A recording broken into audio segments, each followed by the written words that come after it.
So Kenjaku is alive. I mean, to be fair, it is expected.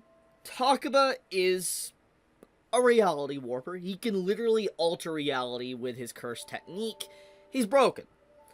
Reality warpers are always the most broken characters within any form of fiction, and I'm just gonna say it like it is.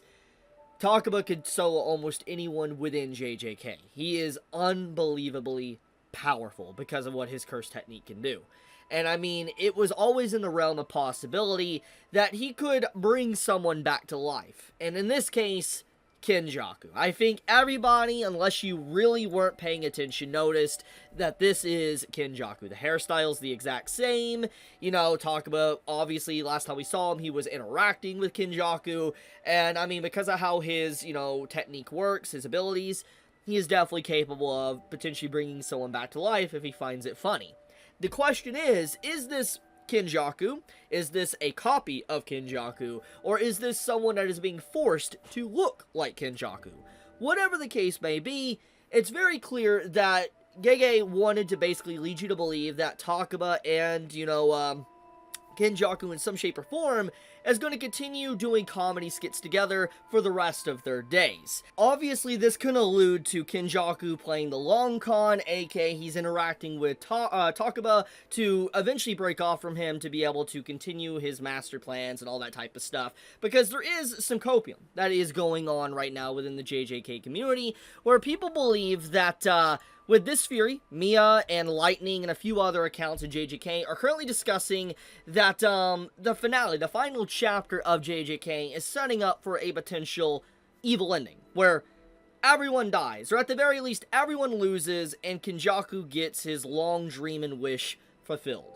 And if this is indeed the case, I would legitimately, if I had a hat on, I would tip my hat to Gege if that is the direction he goes, because it would be a nice breath of fresh air if a villain won for a change. Like, to actually see a villain win, and there is no follow-up, there is no continuation, there is no part 2, it's just straight up, the villain wins. It's like what I talked about when it came to Sukuna fighting the entire cast.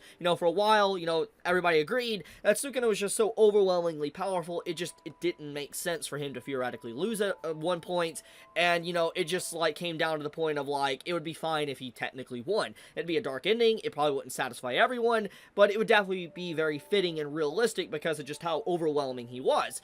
But getting into the main point is that there is a current theory that's going on within the community. This isn't my theory, showing it on screen, that people are talking about that thanks to the wording of, the end of a dream, what Kenjaku wants, in the name of, Nobara, Megami, and Yuji, it could all be formed to, actually say end of a dream or the end of Yume no, which is the end of our main 3 trio. This obviously could be nothing, a nothing burger. This can lead into maybe all the characters dying in the next chapter, like a very evil twist, or it more or less is referencing the end of the trio, and that it's the end of JJK.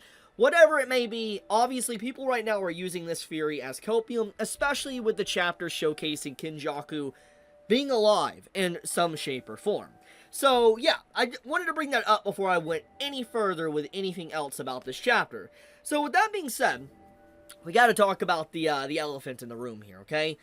Disregarding copium and what potentially could be the next chapter, we do need to also acknowledge the fact that this is the second to last chapter, aka when next week rolls around, when Sunday or Monday and Sunday arrive, it will be the end of JJK. We're talking the end. Over. And right now, currently, with leakers and official sources and all that, there is no indication that there is going to be a part 2 of JJK. So everything we got so far with the manga, we are led to believe that this truly is the conclusion. You follow this up with, Gege's, actual offer comment, and him saying that, this is the first time he's ever wrote an ending and stuff. You're led to believe that just their inconsistencies, or maybe the way the ending feels like not really like an ending, is just, you could chalk it up to Gege's first time really ever writing an ending. So it's just I'm led to believe there isn't a part 2. There is hope. Yes, there is hope. With the whole Kenjaku thing here, there is a potential possibility. And then there's even some stuff with Tengen and Sukuna within the chapter that can lead you to believe as well that maybe there could be more. But I really just don't think that is the case. It's possible, I just, at the current time period, don't. However, I do want to say that, as for this chapter, this is a hell of a lot better of a chapter than last week's. I don't, like, it's fine if you disagree with me, but last week's chapter was just doo-doo. It was not good. It was not a good chapter. I explained it in my video. I'm not going to get back into it. It wasn't. And I wish that this chapter would have been last week's chapter, because it's just like last week's chapter just felt completely disconnected from what should have been focused on. And this chapter felt like it was trying to focus on what actually mattered within JJK, trying to settle plot threads, characters, and all that type of stuff in their own way, and I think that it does more or less a good job with it. Obviously, there could be more expansion on certain things. I wish we could have had more time, more things added, but obviously that's what happens when you announce only 5 chapters remain for a series. I mean, we all knew going into JJK when it had its last 5 chapters announced that not everything was going to be concluded, especially with 5 chapters remaining announced. We still have yet to finish the Sukuna fight, so it's like we all knew that everything wasn't going to be settled unless there was an evil ending, which gives that, like I said, credibility and hope for next chapter potentially going down that route. Anyways, the point is, this chapter is good. It does settle quite a few things. I mean, kind of showcase a few of those. I mean, we get this whole stuff with, like, Megami's sister and how he has a funeral service for her. You see Shoko here, and she basically gives up smoking. It kind of plays in a lot with her character. People are using this as copium that Gojo might be alive. They're always doing that. But Megami has his funeral service for his sister, basically confirming, yes, she is gone. And this beginning of the chapter indicates to me that we're not going to get a Gojo funeral. Now, I understand Gege does not like Gojo. Fine. Completely fine. It's his series.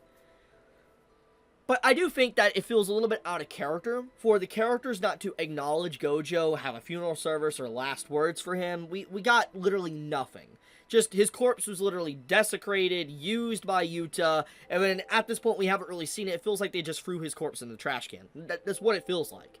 And so I feel like seeing this funeral service, the gravestone of Megami's sister, it indicates we're not really going to get anything probably of Gojo. That's really it. And I think that's kind of sad. It's a little bit sad, because, I mean, regardless if Gege does not like Gojo or not, a vast majority of JJK fanbase loves him.